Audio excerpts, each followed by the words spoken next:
back through and write down some biblical scriptures.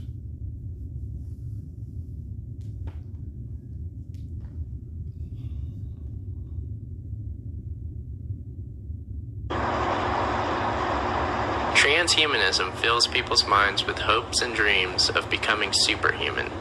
But the fact of the matter is that the true goal is the removal of that pesky human sexual urge, and ultimately, of free will itself.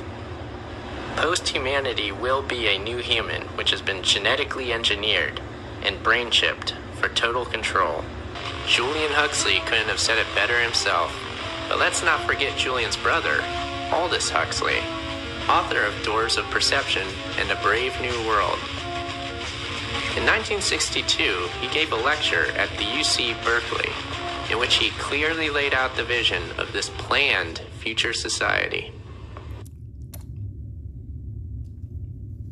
In the past, we can say that all revolutions have essentially aimed at changing the environment in order to change the individual. Today, we are faced, I think, with the approach of what may be called the ultimate revolution, the final revolution, where man can act directly on the mind-body of his fellows.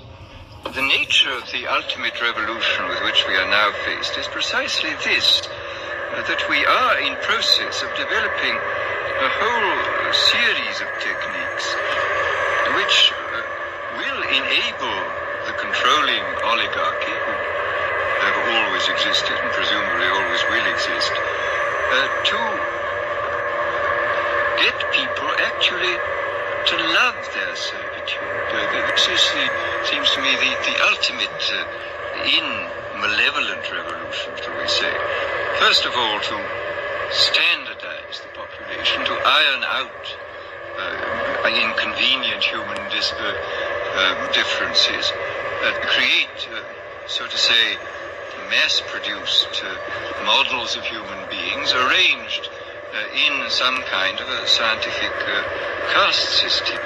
A number of the predictions which were purely fantastic when I made them 30 years ago have come true or seem in process of coming true, not through terror, but through making life seem much more enjoyable than it normally does. Enjoyable to the point where, as I've said before, human beings come to love a state of things which by any reasonable, decent human standard they ought not to love. And this, I think, is perfectly possible. One of the more recent developments in the sphere of neurology, the implantation of electrodes in the brain.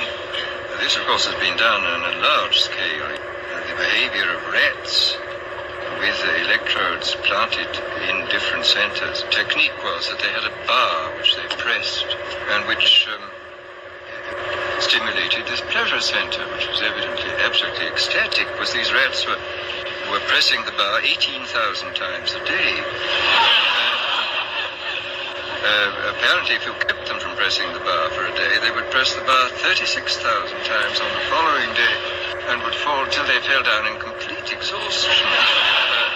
And they would neither eat nor be interested in the opposite sex and would just go on pressing this bar. In the few cases in which this has been done with very sick human beings, the effects are evidently very remarkable. These people were suffering from the uncontrollable depression.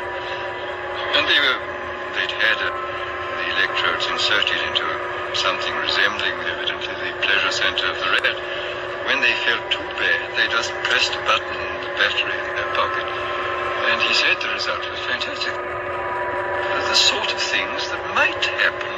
I mean, what might happen if these fantastically powerful techniques were used by unscrupulous people in authority? What on earth would happen?